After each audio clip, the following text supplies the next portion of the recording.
This might be a controversial friendship take, but I believe that we are all entitled to a flaky moment. Good friends should be able to flake on each other without being labeled a flake or a negligent friend. But some people take it too far. They do.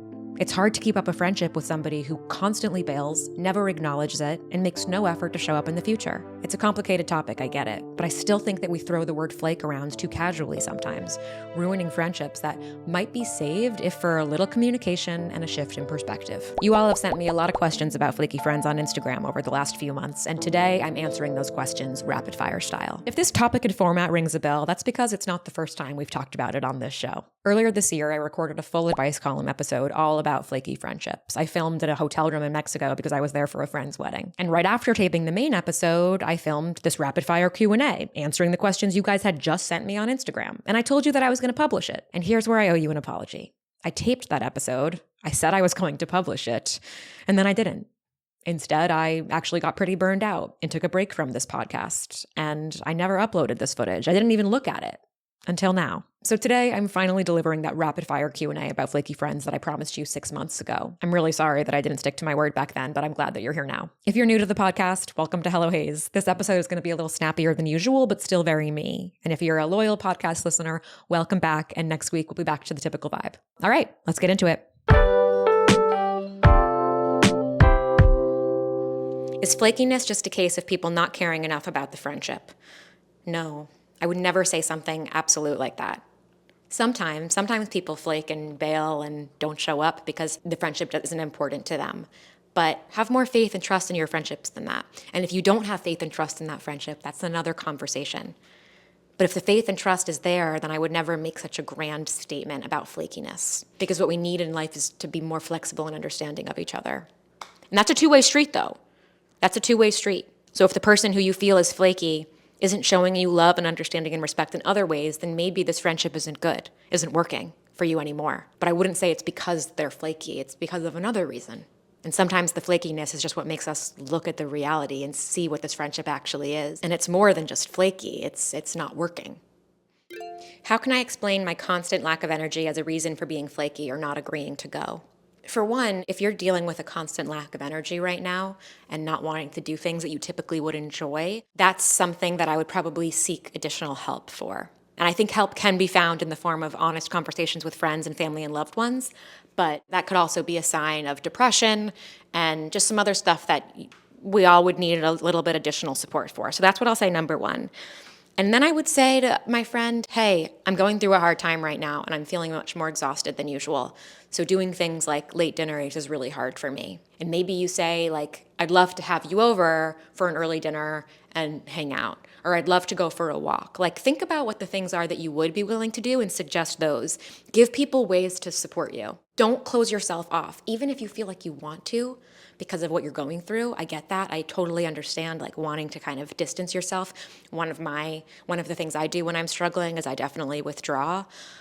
Try not to. Try to get ahead of it by saying, hey, I withdraw. This is something I do when I struggle. And if you notice that happening, that's why. And here's what it would be helpful for you to do.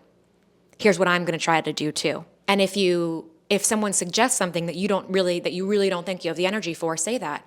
Hey, thank you for inviting me. I'm not really up for that right now, but I really appreciate the invite. I think that's an okay thing to say as well. When someone flakes, I feel disrespected, like I wasn't important enough for the plan. I want you to take that less personally. I want you to take it less personally. All of us, myself included, it's so easy to take somebody else's actions in the most personal way sometimes. But we could all benefit from just saying, what's a less personal way for me to interpret that? What's a less personal way for me to interpret that? Because oftentimes the less personal thing is the truth. People really aren't thinking about us that much. Sometimes in ways that hurt our feelings, sure. But when I have canceled on something, when I have changed my mind about something, it's not because I'm like, Sarah's really not important enough, so I'm going to flake on this. If anything, typically when I have to cancel things, I feel safe enough in this relationship that I know that if I need to cancel it, this person's going to understand. If anything, that's what I think when I need to cancel on stuff. What's your opinion of the saying, if they wanted to, they would? I don't like that saying. I generally don't like sayings. I don't like sayings that make such sweeping generalizations about people. I think if people wanted to, they sometimes would. Like, I do want to go on vacation with all of my friends, for example, but I can't right now. I can't because it would stretch me too thin given other things I have going on. Financially, I can't quite swing it. I could pay for it now, but it wouldn't be the most responsible thing to do given everything else going on in my life. If someone said that about me, well, if Hayes wanted to, she would. That wouldn't be a very sensitive way to look at my situation. It wouldn't be a very sensitive way to look at our friendship. It would be pretty disrespectful to our friendship to assume that I'm just doing things I want all the time. As adults, we don't get to do things we want all the time. We have to make hard choices. Now, I think some things, if they wanted to, they would. If they want to be kind to you, they would. Like, there are ways that you could use that saying that it would make sense, but I don't like it as a blanket term. I don't like using that as a term to describe our close relationships. Let's be honest and open and communicative with each other and ask direct questions, say what we really mean. Let's not use these like quippy things that are meant to like incite rage and get what we deserve. Like, yes, we should get what we deserve, but I don't think those phrases are actually helpful. Not a question, but I just want to give my 2 cents to you, Hayes. We owe it to ourselves to just take flaky friends as they are sometimes. Don't rely on them, but let yourself have fun with them. They can be good friends when you know what to accept. 100%. That's Six Besties theory. Like, some people are just a little more unreliable. I have friends in my life who I know are a little more unreliable, and I have adjusted my expectations of them, not to the floor. I wouldn't be their friend if they didn't bring other value to my life and if they didn't make me feel good in other ways. When I make plans with them, I know that there's a chance they're going to cancel. So I don't make plans that I would be devastated if they bailed on. Accept people for who they are. I think that's a huge part of friendship. It doesn't mean accept everybody for everything and be friends with everyone. Sometimes you don't like who somebody is, and then you don't have to be their friend. But if there's someone in your life who you have fun with, you've known them for a while, when you're together, you're happy, but they bail half the time, you have a choice. Accept them for who they are and that they bail and adjust your expectations accordingly, or don't be their friend. But we don't need to punish them for being who they are. No one's required to be friends with everybody. Am I allowed to feel frustrated when they cancel a study or are too tired after work? You're absolutely allowed to feel frustrated, disappointed. You're allowed to feel anything. Where we get thorny and where there are consequences are for our behavior, and sometimes for allowing feelings to fester without doing anything about it. Friendships can only work if we are flexible with each other about canceling things sometimes. I could not have any friends who made me feel bad if I had to bail sometimes. That is a reason why I have downgraded or shifted friendships. If I felt like their expectations of me were that I'm not human, and they weren't taking into consideration the stage of life I'm in, not even just now, but at other times of my life. I do think that being there for someone does mean sacrificing stuff sometimes. I was talking about this with my friend Stephanie yesterday. Like, there are times when I've been tired, but my friend needs me, and I want to be there for my friend. So even though I'm tired and I might actually just kind of want to be quiet right now, I'm going to call them. I said I was going to call them, or they said they needed me, and I'm going to call them. And I'm going to bring my all to that conversation, and I can rest later. Good friendship is about making sacrifices sometimes, but you have to communicate that. Like, I wouldn't know that my friend really needed me if she didn't say, I really need you tonight. Can you please, can you call me? I know you have a lot going on, but I really need to talk with you. If they hadn't said that, then I wouldn't know, and then maybe I would say, hey, I'm tired. Let me do it later. Maybe they'd be harboring resentment because they're like, I'm always there for Hayes. How come she wasn't there for me? And it's because I didn't know. People aren't mind readers. So if someone's canceling on you to study or because they're tired and you really needed them, but they didn't know that, make sure you communicate. If you have a friend who you want to be your rock and who you feel like you're a rock for them, but they're not a rock for you, they cancel all the time, then we can reevaluate. But make sure you're actually communicating to them what you need. And then think like, am I putting my needs in the hands of the right person? Am I putting my needs in the hands of somebody who actually cares about me and sees me in the same way that I see them? My friend called me flaky because I canceled once due to my mental health. It hurt. How do I tell her? Well, one, I have to ask you, does your friend know you were struggling with your mental health, or was it a secret? And she called you a flake, kind of still not a nice thing to call someone, and I wouldn't recommend using that word when having a conversation with your friend about them bailing on you or something. But what was the context in which that was said? Because if the friend doesn't know, I would maybe start by saying, hey, last weekend you made a joke about how I was flaky, and I know I canceled last minute. But it really hurt my feelings, and I realized that it hurt my feelings because you didn't know why I canceled. And I canceled because I've been really struggling. And then share whatever it is you're comfortable sharing. That's how I'd say it if she didn't know. If the friend did know and called you a flake with awareness of what you're going through, I'd ask you, do you care to let this person know? Or do you just want to not consider this person a friend anymore? Some things I don't think need to be addressed. Sometimes people show their true colors and you just know. You hear them, you see their true colors, and now you fucking know. But you want to tell her, so I'm assuming since you're asking me that you want to say something. I think you say, it hurt and surprised me that you called me a flake last week, since you know what I've been going through. It really hurt my feelings and made me feel unseen by you. I try to be there as much as I can, and I'm going through a hard time, so I just wanted you to know. Something like that. Though I guess I should ask you too, like, if the friend is aware of what you're going through and still calls you a flake, like, did they need you? Did you bail on them in a moment when they needed you in the same way that you sometimes need them? Because then maybe you can bring some of that to the conversation. Like, you've been there for me, and I'm really sorry that I couldn't have been there for you then. Calling me a flake felt hurtful, though I understand what you're trying to say, and I want to be better at being there for you in the future. A better way to communicate with me is blank. Maybe that's how I would approach that. But girl, if this person just like knows you're going through something and was just being kind of flippant with you, How to avoid or let go of resentment towards flaky friends? Don't hold them to expectations that you know they can't meet. Consider whether they bring something else to the table and then love them for that.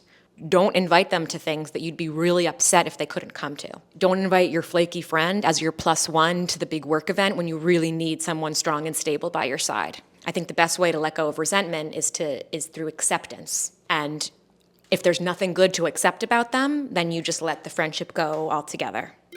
How to not get in my head about friends that don't text or call me back. It makes me feel like we're drifting apart despite my best efforts. Oh, love.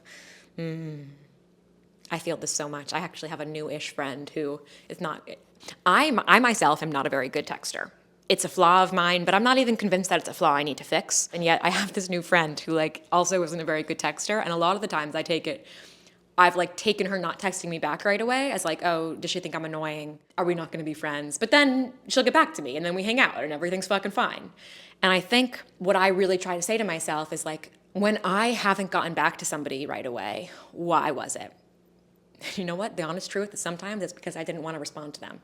I don't want to be so overly optimistic that it doesn't acknowledge the truth, which is that sometimes people don't respond to you because they are not invested in the friendship. But sometimes it's something else. And I would encourage you, one, to say, how can I take this less personally, to repeat that. And then think about the trust you have in your friendship and the reasons why you're friends in the first place. And you might be drifting.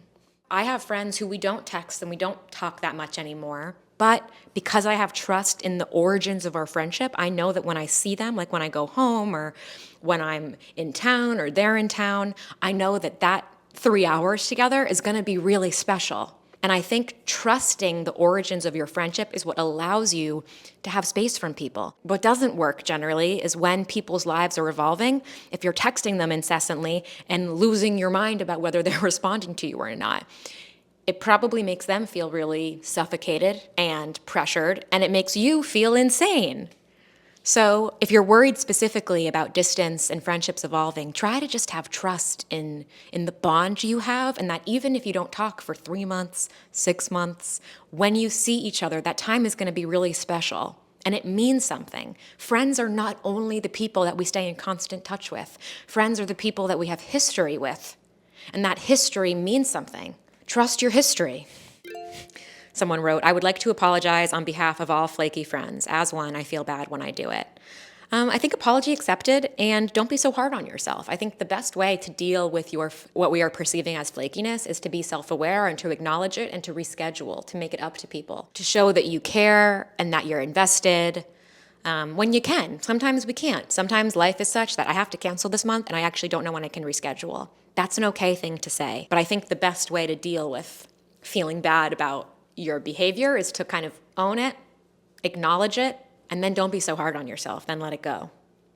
What to do if someone thinks you're a flaky friend, but actually they have too high of expectations of you? I think that next time it comes up, you say, hey, I know that you want me to be there for you in this way, but I can't right now. I'm sorry, and it makes me upset to know that I'm continuing to disappoint you because you're asking me to do something that I'm not able to do. What I am able to do is XYZ. I get if that's not enough for you, and then at this point, I don't think that we're on the same page in terms of our friendship. I think you say something like that. If this person is continuing to like call you out and be disappointed in you and it's causing constant conflict, I think it's okay to say that. Is it okay to be the friend that is never flaky and always forgiving, or is it devaluing me? Does it feel like it's devaluing you? What I want us to get away from is like, is it okay if I do this or is it okay if I do that? How do you feel? Stop listening to what everybody else is telling you should feel.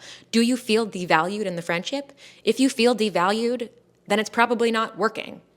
But if it doesn't bother you, don't think it has to bother you because of what other people say that you shouldn't be forgiving to other people who flake. I have friends who flake half the time. I don't feel devalued by them because of everything else they bring to the table, which is a motif in this conversation. Because I like hanging out with them when we do, because we have history, because of XYZ. If I started to feel devalued or bad about myself or whatnot, then maybe I would change my behavior. But don't worry. If you don't feel devalued, then don't convince yourself that you need to feel devalued. We will feel bad about stuff on our own. We don't need to convince ourselves to feel bad about something. Should I flake back? No. No games with friends. Don't do something to someone just because they do it to you.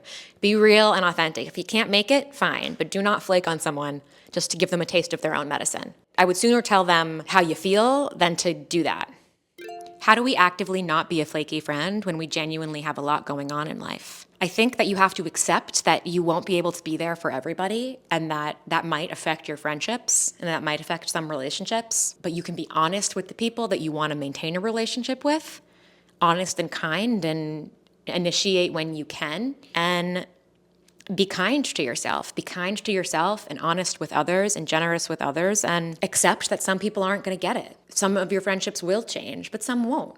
You know, that's something that I've noticed a lot in like the season of life that I'm in now, is the friends who kind of want to work with me in the season of life that I'm in and I want to work with them in the season of life they're in. Like those are the friendships that are really strong and thrive and have weathered a lot of storms before, storms and sunny moments. And then others don't really. And I think part of life is accepting that. I'm not going to punish myself for how I'm choosing and needing to spend my time. Because if you feel good about how you're spending your time and you know that you're spending it in the ways that you need to right now, sometimes there's consequences to that. Every choice we make, there are sacrifices involved. And sometimes that means that certain people in our life are going to fall away, but others won't, Others won't. The hardest flaky friends to deal with are the ones who find something better to do. So, okay, great example of a person then who I probably wouldn't want to be friends with if somebody was always canceling on me because they had something new come up with other people. That's not a very good friend. That sounds like a social climber. That sounds like somebody who doesn't respect you. Of course, sometimes I've had to cancel plans because something for work came up that I needed to prioritize. That to me is understandable, and I would understand if that happens to somebody else. If it happened all the time and they didn't really need to do it, okay, maybe that's a little more complicated. But no, someone who's constantly dropping your plans to do something better, that doesn't sound very much like a friend to me. Is it better to be flaky or non-committal? I think non-committal. I think if you don't know if you can commit to something, it's better to say, hey, I love this idea. I want to commit. I'm really not in a place where I can commit right now. I think it's better to say that. Totally understand if you guys need to plan this trip without me because of that, but that's just the space I'm in. Better to do that, I think, be upfront than have to cancel. If someone suggests something and you're like, I'm probably not going to want to do that, or I'm probably not going to be able to do that, it's going to stretch me too thin, don't say yes. Don't say yes. Say, I'm not going to be able to commit to that until a couple of days before. Does that work for you? Totally understand if not. Or say no and explain why. And that's all we got for those rapid fire questions. Thank you all so much for listening. I really appreciate you being here. If you liked this episode, make sure to share it with a friend. If there's somebody in your life who's been dealing with flaky friendships, this could be good for them. And if you haven't listened to the full episode, the advice column episode, go give that a watch. There's 3 letters in there, all that address flaky friends from different angles and go much more in depth than we did in this one. I ask for questions all the time on my Instagram, so if you'd like to participate next time, make sure to follow me there at AF Hayes. And if not, I'll see you here next week. I love you all and I appreciate you. Bye.